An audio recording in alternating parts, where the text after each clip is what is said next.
Thank you so much for joining me, Lil. It's really exciting to have you here. Thank you so much for having me. I'm very excited. I have been tuning in for a little while now, and obviously we've had some chats on Instagram. So I'm very, very privileged and grateful to be a part of this today. Yes, I know. I've really enjoyed our chats and just picking your brain a little bit about things and just getting to know you a bit more. You've got such an interesting background and interests that I think a lot of people may not know about you necessarily, and we'll dive a bit into those today. But also loved the lead up to your last retreat. I think that for those who haven't checked them out yet, they are amazing. She should have really been an actress because they are just that good. In terms of like advertising, you really, really went all in there. I'm very impressed. Thank you. It took actually so much longer than I thought it would. And I was also, I can't do inauthentic marketing. I hate doing the, hey, sign up to this, and then 50 million times repeating the same thing. So I was just very much in a state of, how can I be creative and integrate that and make it fun, because people are going to get sick about me posting about the retreat until the retreat's been done. Yeah, absolutely. Well, I think it paid off because you had your couples in the end. So it sounded like it was a success. And we'll get into that a bit more a bit later as well. But what I'll do first of all is I'll just go over just describing a little bit more about you so that people know who you are and what you're all about. So Lil is an autistic ADHD clinical psychologist, utilizing lived experience and integration of evidence-based practice to work with autistic and ADHD individuals. Her passions include areas surrounding neurodivergence, attachment, systems, intimacy, relationships, and all things sex. She has historically worked in disability support for over 6 years and works with a myriad of neurotypes and presentations. A lot of her work includes supporting individuals and neurodivergent partnerships with navigating intimacy-related needs. She has published a few academic papers within the sex-related literature field and has developed several courses, products, webinars, and hosted her own neurodivergent couples retreats as a means of further supporting the gaps within the field itself. In her spare time, she enjoys being with her fur baby Subu and Eos and writes poetry. Now, I hope I pronounced your cat's names correctly there, by the way. You pronounced it. Yeah, because that's important. I mean, I've got a beautiful Eevee named after the Pokemon. Where's Subu and Eos? What's the inspiration there? So Eos is just here, by the way, but that is the personification of dawn. And Subu had a really just terrible name that didn't really fit for him, and I was sounding out different kind of names, and then all of a sudden Subu came out, and I mean, he goes by Subu, Subaru, Booby, Boobs, Booby, he has many names. So he's probably got the most creative of all the names. Love it. No, that's great. It's amazing how much our pets and their names really also mean. I think some people have hilarious human names for their pets, which I always find really, really quite hilarious when at the dog park and whatnot.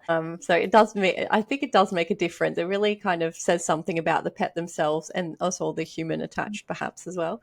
I'm always interested in hearing about people's pets and their name inspirations. Absolutely, me as well. And I do a human generic name kind of to a pet. No shade to anyone who does that. Just a bizarre and interesting interaction to kind of be exposed to. Yeah, I guess I do have that a little bit now that Evie really took off in terms of popularity. So so many kids were named Evie, not after, I have had it for about 14 years now, and it was probably in the last, probably 8 years or so, there was probably more popularity in that name. I'm just original, Pokemon. Right, yeah. That's right. All the millennials calling their children after Pokemon. No, I'm sure it wasn't that. Very much that in fantasy games and books as well, big time. Yeah, absolutely. Now, in terms of just going back to your experience as a clinical psychologist working in the space that you do, tell us a bit more about the way you got into that field originally. What was your passions and interests that led you there? So I've taken many detours, but they're like accidental ADHD detours where, you kind of have an idea about what you want to do and then sort of all these other ideas kind of pop in, and then you get side reeled onto those paths. So I wanted to be a sexologist from the age of 14, and that's always been a field that I was interested in. Applied for uni for psychology because the pathway was for that, and I wanted to, you would have had to have done the 4 years, including the graduate diploma or the honours, and then do a 2 years master's in sexology. And that was sort of the path that I wanted to take. My postgraduate diploma, I was diagnosed with ADHD, but it was actually through a Vyvanse study for binge eating. And the pediatrician that was on the trial was just like, have you considered ADHD? And so we did an assessment, and he was like, okay, so ADHD is definitely there. And so I was just identified as an ADHDer at the time. And then coming into my master's, I was, like I said, I had a placement for my last one, and I was starting to have some questions around being autistic. I had a colleague who said that she thought that I might be. And I was like, no, like literally every autistic person does who doesn't know enough about autism. And then I started to really resonate with a lot of the literature and the information that was being presented to me. And then I started to self-identify. Later down the track was diagnosed. And I guess it led me to working in the space of my own business. The placement that I was on turned into a job. The job didn't end up working out so well. So I was just like, screw it, I want to do it myself. And I've been working for myself now. I think I've been working for myself for a while in other domains as well, but for the last few years in particular, which has just been phenomenal. Yeah, awesome. Reclaimed the sex area that I'm interested in, rebranded last year, and feeling, very happy with the decisions that I've made. Yeah, I love that. And amazing that you, in a roundabout way, found yourself back to kind of that passion. And it's definitely an area that, doesn't really get all talked about, especially not in our undergrad or later even. I didn't know much about it until, postgrad. And I think it's something that in the neurodivergent community too, like needs a lot more conversation. It's unfortunately not something that, it's still so much shame around sex and intimacy and, the role it plays, in neurodivergent couples.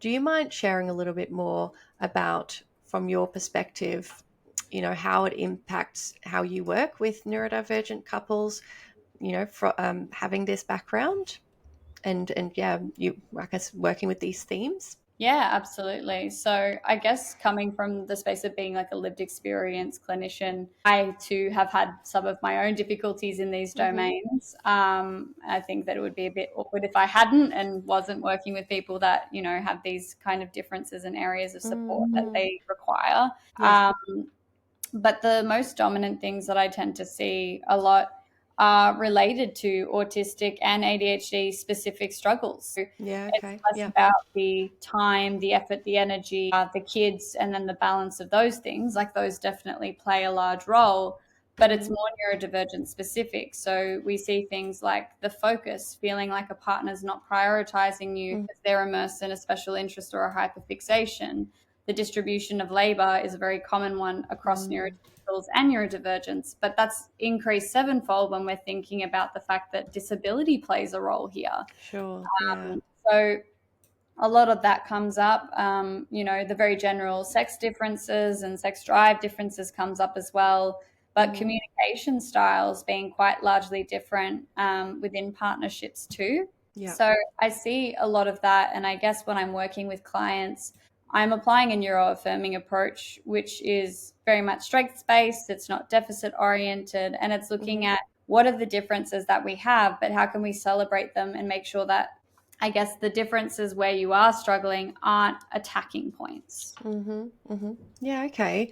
That's really interesting that you mentioned that, because I agree that within neurodivergent relationships, but yes, it's so important that when people have that understanding and that ability to get the right support for it, that it can make such a difference, whether it's for them as a couple or individually, realizing that maybe, it's the match is not quite right. But in terms of sex and intimacy, is that something that you work on with, would you say, majority of the couples that you work with, or is that for like only part of what you do with these couples? So it's a little, I'd say 60-40, because ultimately sex tends to be the thing that's off the cards until the emotional intimacy is supported. That Mm-hmm. tends to be the running theme. So it's really quite a lot of content around sex and talking about even the lack thereof, Mm-hmm. and ways of creating emotional safety in order to Yeah. foster that physical intimacy. So it actually does come up quite a lot in the way that connection is spoken to in these partnerships. But I think that the prioritization of it comes later. So Mm-hmm. I've got quite a Yeah. few couples that I've reached in the stage where we're quite comfortable with the emotional stuff. So now we're onto the physical and Mm-hmm. navigating physical limits, boundaries, desires, and fantasies. Mm-hmm. But for the most part, it's really about that emotional intimacy and that emotional support being held before moving into the physical intimacy. Most of the time, the couples that I'm working with or the individuals that I'm working with less so have difficulties in that domain because the priority focus is elsewhere. But that Yeah. being said, for the others that have moved into that space, that then has another layer. So then there Mm-hmm. is difficulty there too, but it's just not being prioritized because there are so many like base needs that need to be supported and met first. Yeah, yeah, okay, that makes sense. Now, in terms of what those needs can look like, or what the even talking to some of the different types of intimacies, as you mentioned, there's not just a physical intimacy, there's emotional Mhm. intimacy as well.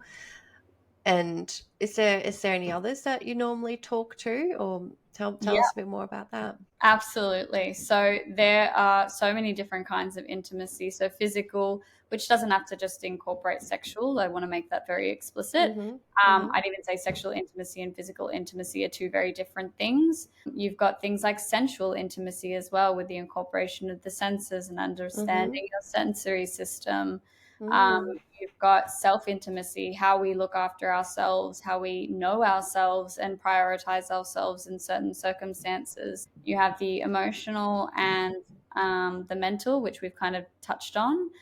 But we've got the spiritual. So if someone is Mm-hmm. spiritual or religious, there is a level of intimacy that can be incorporated within a partnership or an individual's identity.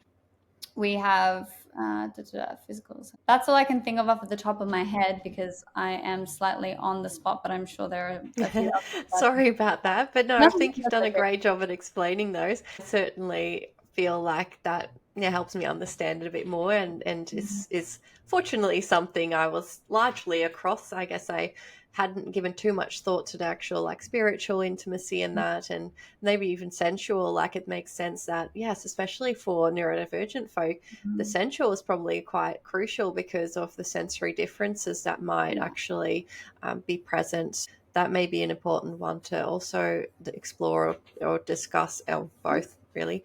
You mentioned safety and that being really key. So, like Mm. psychological safety, physical safety. I mean, again, it comes back to boundaries, isn't it? Is that correct? Yeah, that is. And I guess like just looking at the foundational like principles of how we support each other. So things like appreciation, play, gratitude, how often are they embedded? Because we need to think about ways that we establish trust. Are we meeting bids for connection? Mm-hmm. There are so Yeah. many layers that, it sounds like hard work, and, all good love is, but if you have the desire to do that for your partner, that's like the Yeah. first step. It's fantastic that you want to show them that they mean something to you. And sometimes we get lost in that and forget that. So, really touching in Mm-hmm. those spaces tends to be the first thing that I prioritize in sessions, because, usually couples are coming in crisis, or an individual's coming in crisis, or Yeah. they've been feeling a certain way or acting in certain ways for so long that they forget that the basics are what we actually need to rebuild that safety and connection. Mm. Yeah. Okay.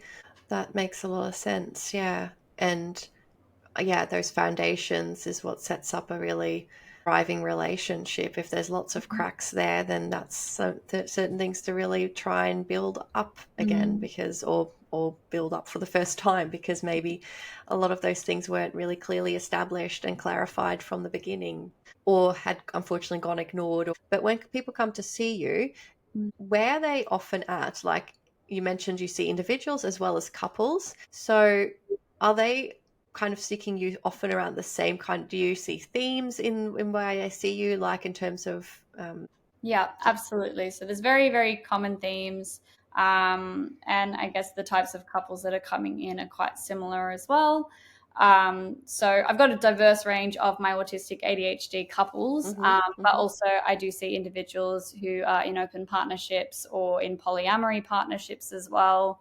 mm-hmm, So it's quite diverse in range with that, because I obviously do see LGBTQIA mm-hmm. as a big Yes. intersectional component with our Mm-hmm. community. Yeah. So I guess the general themes that I've seen, couples aren't at crisis per se. I've had a few Mm-hmm. couples at crisis, and that becomes a little bit trickier because Yeah. ideally you don't want couples to be coming in at crisis Mm. if they've already ruptured so hard. Yeah. But that might be about navigating the separation, or Mm-hmm. gently nudging them to see if there's anything that is resolvable, or otherwise it's about how can we amicably part ways. Prior to the crisis stage, I've got a few couples that I've seen historically and currently where they're navigating different sensory touch profiles Mm-hmm. and just wanting to navigate that. I've got couples that there is usually one partner who has not been identified and there is a late Mm. diagnosed partner, Mm-hmm. Mm-hmm. and they're super excited about their new identity, but their partner hasn't really just come on board yet. And so Yeah. it's really about integration of identity. Mm-hmm. I see couples that have kiddos that are really lacking the emotional and the physical intimacy because they have kiddos that might have higher support needs, or Mm-hmm.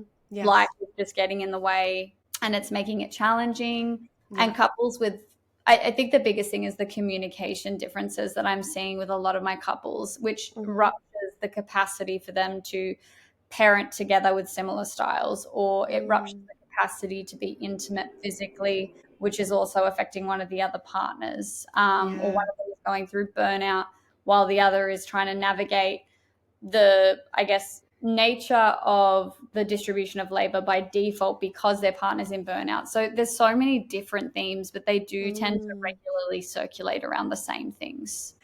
Such interesting thing you bring up here. Like, yeah, some themes aren't quite, different to what I may have experienced and still kind of going through personally, like just adjusting to the being late diagnosed. That sounds so familiar. It's such a big adjustment, and I just want to normalize to other people as well, like that, as you hear from Lil too, that it is such a common theme for people Mm. needing support around that. And I guess having the lens that I do, that helps, but I've really true. It helps going to therapy. I can tell you that, like going to my own therapy to kind of really understand my own inner workings and stuff, and that inner critic that gets often in the way, even in relationships, like it can make a huge difference. How has it changed, for you as an or autistic ADHD individual? How does it? How has your journey been for you? I guess in terms of partnerships, in terms of the work I do, sorry, this is the autism going, give me more No, specific. that's okay. I should have made it more specific. I'll first touch on, just if you want to just talk to your own personal journey, and then even touching on like how it's influenced how you work with individuals as an ADHDer. Yeah, absolutely. So, I guess for my own intimacy journey in that regard, I've had a few long term relationships, a few short term stints in casual dating. So, I've sort of, and even just being single stints. So, I've kind of explored all the ranges, quite a few different relationship types too. I've always been quite exploratory. If I find something that I'm intrigued about, I want to at least try it once. Then I can say, well, that's not for me, or yep, that's for me, or maybe become more curious and kind of deep dive into it. So for me, I've, as most autistic ADHD women and gender diverse individuals, we are more at risk for interpersonal violence. Mm-hmm. And I think a big part of that, I've been exposed to that, both from my childhood with my own parents, Mm. but also in my own life. And so, it's not just modeling necessarily that plays a role, but I think just our susceptibility to harm and being quite vulnerable. Yeah. And that comes from, maybe struggling with the cues or the feelings of isolation that come up for a lot of us, where, it's a take what we can get kind of mindset. So Yeah. for me, therapy has been pivotal. I've been in therapy since I was 5. I continue to see a therapist, psychologist, not the same one, but I think that there is something so crucial and powerful about having access to support, particularly navigating, the social and interpersonal climates. And not even autistic ADHD is alone experience that. Every human does. But we do experience it to a higher degree, which means that we do need to have more care and support and knowledge around that. So for myself, I think applying that to my practice, having the curiosity that I've always had. It's not just about research, it's also about learning about different things. So whether that's kinks, whether that's learning more just through reading. Like, I'm very much both a practical and a theoretical learner. And, that's not everybody's taste. But I remember one of the psychologists at I think my first university that I went to was in my 3rd year for abnormal psych, and I'm using quotation bunny marks. Yeah. That what a throwback. Yeah, and she was just like, I put my hand in a edemophobia warning here. She said that she put her hand straight into a bucket of vomit to be able to navigate that and to deal with what she was going to expose her client to. Now, firstly, I would probably not do that because I don't work with exposure therapy purely for autistic ADHD, as it's not really recommended. But in terms of the concept of try something and make sure that you can do it so that you can tell your client more effectively, was kind of the lesson that I'd taken from that. And I guess I've always felt that needs to be as authentic as it can be. So if I don't know something or my scope is a little bit out there, I will make sure I do my research if I don't know anything about it. If I'm comfortable with it, or if I have the capacity to do something, I might do that. But if I'm really in a space where I'm like, this is just not my field, this is not my space, it's just a refer on moment. And I think it's quite pivotal that, clinicians stay in their lane with what you're good at, what you know. Yeah. So I think a big part of my own personal journey, just going back to that, was that I was always seeing clinicians that were supporting me with knowledge, not necessarily the ADHD affirming knowledge, because, that's only happened in the last 5-6 years, really. But now I think we're getting to a space where there's so many more clinicians that really know what they're talking about, have the lived experience, or can really offer that context where otherwise previously maybe we weren't able to. I don't know if I answered your question. I feel like I just circulated and then started talking absolute meh. No, I think you answered very well on point. That makes a lot of sense around where you started, where you are now. I really always want to thank you and so many others who are doing so much amazing work, sharing information always, and just the advocacy and sharing evidence-based research and that, which there sometimes isn't enough of, unfortunately. Like, even being diagnosed as neurodivergent later in life for many, then suddenly this opens up so many different doors and areas to explore, and to have such a cloak of shame that often gets lifted once being in an environment like, I dare say, your therapy room, where suddenly they feel like they can discuss these things without being maybe ashamed about it. Or, I mean, I hope so. I would hope that I'm doing that, but you never really know. But I think it's hopefully telling when you are seeing that your clients, particularly the couples, because I think it's a little bit different when you don't have the other partner that's in the room. But with couples, you can sort of see it in real time. And you can see it in the session as it progresses. You can see when there's conflict, when they, subtle facial mannerisms that start to come up, or sudden shifts where they're slightly further apart physically. And then when things are good, just bringing in the subtle, non-sexual physical touch moments, or the looks at each other. And I love that unfolding for me. I think that's probably been the most exciting part of relationship work and intimacy work, is the real life problem solving in real time and having to be super switched on to it, but Mm. being in full autistic observer mode Yeah. where I'm seeing it all in real time and then calling it out. Yeah, no, all of the clients that I've ever seen have been phenomenal, whether they stay together or not. The fact that you come to therapy and that you engage, and that you maintain engagement even though it's hard. I think that speaks Mm. volumes, especially because our community is so vulnerable, and to be sharing such intimate details, like you said, Yeah. we don't get taught this stuff at uni, so we're really kind of delving into unknown or uncharted territory, and then with Hmm. people who have their own sexual scripts and taboos and Yeah. shame around that. So it's a Yes, very wonderful absolutely. space to be a part of. Yeah.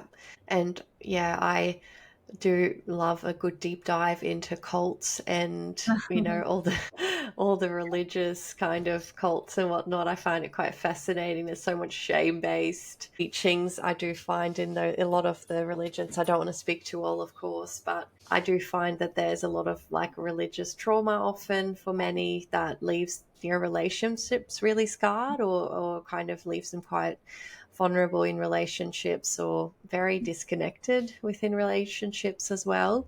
And probably less and less common these days, but maybe the older generations, I do find that there's a lot of that's still very present. And yeah, I don't know if you deal much with that as well, but it's certainly something I find quite, yeah, one topic of interest of mine. No, cults are fascinating. I Mm. agree. I'm very much on board with that. But yeah, no, it does taint the capacity to have healthy and strong and safe relationships, and Mm. sometimes to even know what that looks like, particularly Yeah. if these individuals were raised quite young or brought into a cult. Cults pick people who are vulnerable, Yeah. and our community is actually quite highly at risk, Yeah. because a lot of us face social isolation. And what is the number one thing a cult can serve and provide? Mm. Community. Sense of belonging. Yep. Yeah, that's it. And that sense of belonging is such a crucial part of our fundamental needs as ADHD is. So I Yeah. think it's really about finding ways to cultivate a safe and healthy relationship. Whether it's with another partner, whether it's with your therapeutic relationship, whether it's with friendships, there's no set goal on what that looks like or who that looks like with, but really just helping support our clients with identifying what safety can feel and look like is so Yeah. crucial. Yeah, absolutely. Yeah. Thank you for talking to that. Now, in terms of your retreats, we mentioned a bit earlier, something that has been really successful and you've really enjoyed. I can hear the passion when you talk about the things that, you get to explore with couples, and these retreats, just you describing it on your social media and stuff, like what you were doing, and that the footage looked amazing. Do you mind just sharing a little bit more about what that kind of looks like, also for people who may be interested in something like that? Yeah, absolutely. So I kind of created the couple roadmap from scratch. I am a very big DIY person. If it doesn't exist, make it yourself, or at least try. Yes, And I love so that. it's for neurodivergent couples, but not also just neurodivergent, but neurodivergent and neurotypical partners, Hmm. because we usually do see that coupling as well. Yeah. But it's sort of looking at all of the things. So usually they go for 4 days or for 3 days, Hmm. depending. So our April one that just passed was for 4 days, and the October one that we have this year is for 4 days as well, and three Yeah. nights. So we take up 3 to 4 couples, generally speaking. So my partner and myself, Paolo, we are the facilitators. We do all of the prep for food. So we kind of make sure that we're covering neurodivergent friendly foods, but it's really about looking at how your intimacy began, and going through the stages of love, but in a way that actually appeals to neurodivergence, and Hmm. including things like attachment, co-regulation, looking at how you can actually argue and communicate more healthily and in a way that's going to benefit the both of you. Hmm. So for now, it's not just for monogamous couples, but that has been the majority of the participants that have joined us.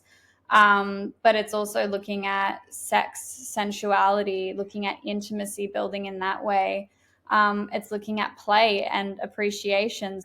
It's kind of covering all of these little areas where we're focusing on all the different kinds of intimacy that were already listed earlier today, and really allowing time to drop in presently with each other and holistically targeting areas that need support or that even need strengthening that are already quite strong.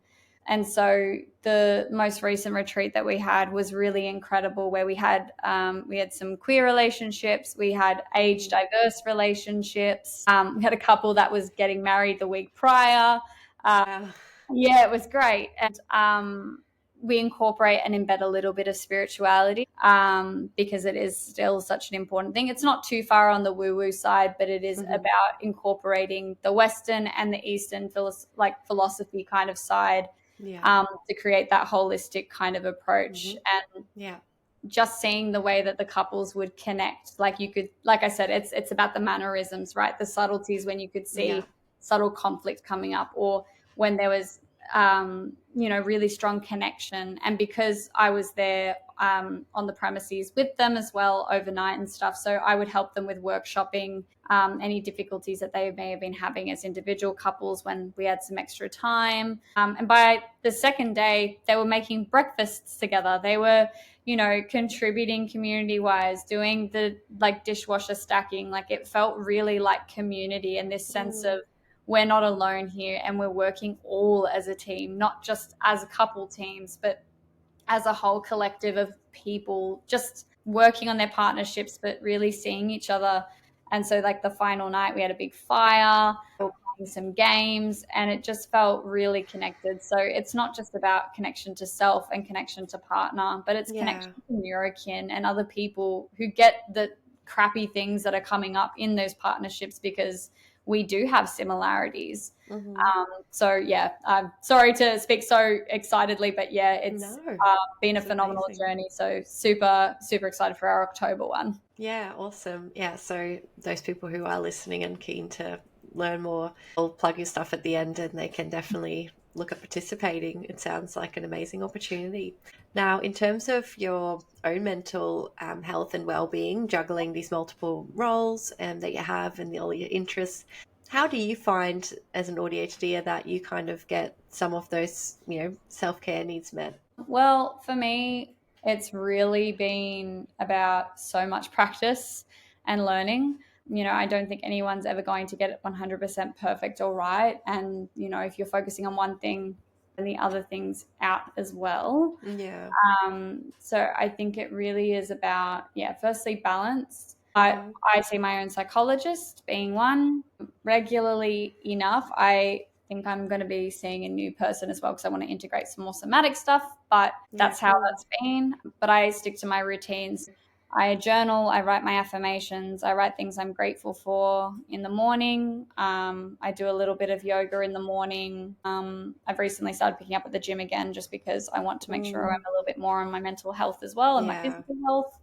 But a lot of that, regular supervision. I have a business mentor now that helps me with doing the things, but cool. A big part of it's reflection, I think, actually. I, as an ADHD, I have so many ideas. Yes. So need to ground them sometimes. Yeah, big time. And sometimes they fall flat. This year, at the start of the year, I was so excited to create a business hub where people could come in and co-work and utilize the space. And you know what? It's flopped so hard, which is disappointing, but it's also okay. And it's humbling in its own right, because sometimes, it's an idea. It's a good idea, but just theoretically, I couldn't pull it off in the prac. And I think it's really about just lending self-compassion and grace. Okay, that idea didn't work. That's okay. You can either pick it up next time, or you can just really tune in, and is this something that you really wanted? Because sometimes the ADHD is like, I really want this. And then goes, oh, what did I agree to? It wasn't even what I wanted. It was a sidetrack little quest. This isn't even a distraction. Exactly. And setting myself limits. So I am one of those people that will write to clients after hours of work, but that's just when I get my admin done. Otherwise, I hate admin. But turning off my phone for certain times, or good idea. actively balancing that social life or just my alone time with my cat. So it's really about That needs to be figuring out protected. what I need, Yeah, I think absolutely. it's just, constant reflection and revision and seeing what works and what doesn't. And if it Yeah. doesn't work, being self-compassionate, Yeah. calling yourself a failure and being punitive to yourself actually does nothing for you, objectively speaking. Like, it makes you feel crappier, sure, but Yeah. if we could be self-compassionate, it'll at least allow us a little bit of grace to, try something new or to get up a little bit easier without feeling too disheartened. Yeah. And for many of us who've heard enough criticisms in their lifetime, like undoing that inner critic, even personally speaking, is so hard. And self-compassion is probably one of the most effective things you can probably do if you can, if you can learn how to, like, do those self-care practices, and the way that you talk to yourself, especially, like, if that can start to look a bit different, because that can make such a difference in as a couple Mm. too. Then that all, your self-esteem, if it's rock bottom, that doesn't help in a relationship. We're more likely to also want to lean into each other, and not, I guess, have our own stuff kind of interfere, or like yeah, undo maybe some of the good stuff that's happening as a couple. It can be a shame if other person's like insecurities really, I guess, impact. And whether from a business perspective or personal, or like in relationships, like it's all kind of intertwined, unfortunately. If we are perhaps doing really well in the business and our relationship is going well, because our self-esteem is doing really well, we're really self-compassionate, our relationships and our work can thrive too. Like you say, Yeah. it's much easier to be in flow when you've got good boundaries, when you limit yourself on all the ideas, find grounding practices like journaling. They're also helpful. Yeah, no, self-compassion, number one tool for sure. Mm-hmm. And just finding what works for you as well. I think that Yeah. everyone thinks that it needs to be very neurotypically done. Like, I must do this and this and this. It's like, Yeah. whatever helps you be more self-compassionate, whether it's taking a little photo of you when you were little, or even a photo of your partner when they were little, so that, you could be more gentle when you're arguing, remembering that, That's a good idea. your inner child's fighting their inner child, and really Yeah. that you both need. So Yes. many different ways that you can apply self-compassion without it having to be the stereotypical ways. Yes, yeah, I like that idea of, like, both inner childs being remembered here in those kind of disagreements. That makes a lot of sense. Now, in terms of some advice that you would perhaps give, I mean, we've touched on some key ones already. Self-compassion is really probably one of our number one.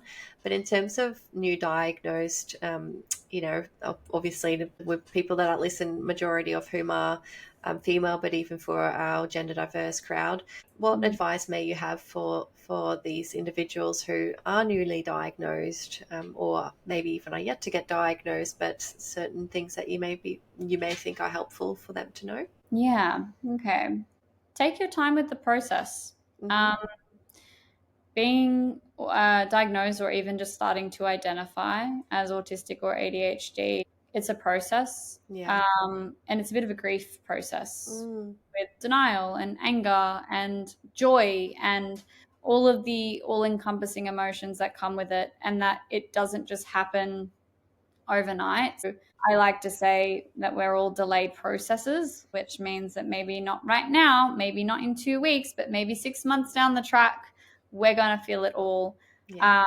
And really just going back to the self-compassion bit, lending grace when that does happen. So just allowing whatever comes up to come up, and not expecting, a certain outcome of how you're going to feel Yeah. around it.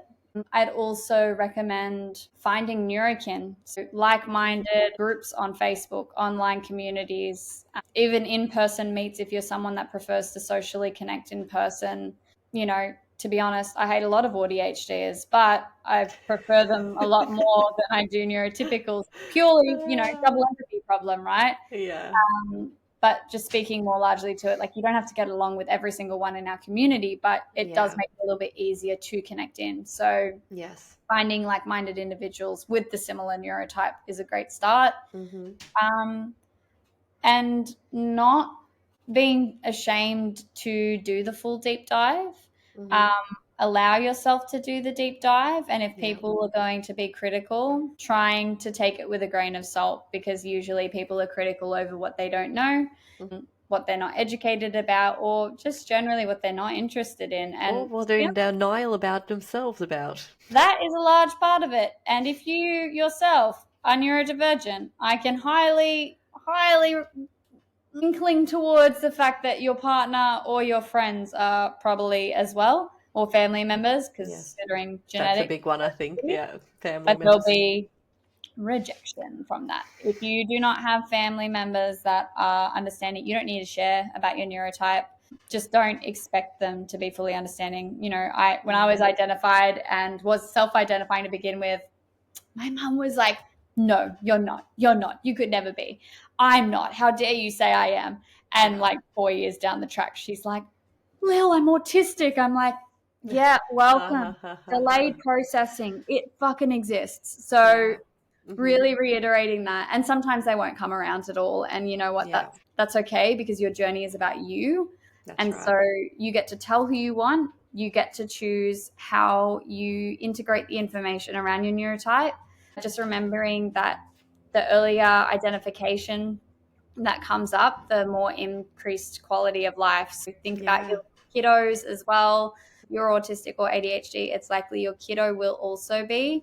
And that like doubles like in percentage with every kiddo as well. Dr. Josie Barbaro recently spoke about this on the Neurodivergent Woman podcast too. So I'd recommend listening to that too if you're looking about genetics. But those are probably my pieces of advice. Yeah, thank you. Yes, and apps created to kind of pick it up early. Did an amazing job.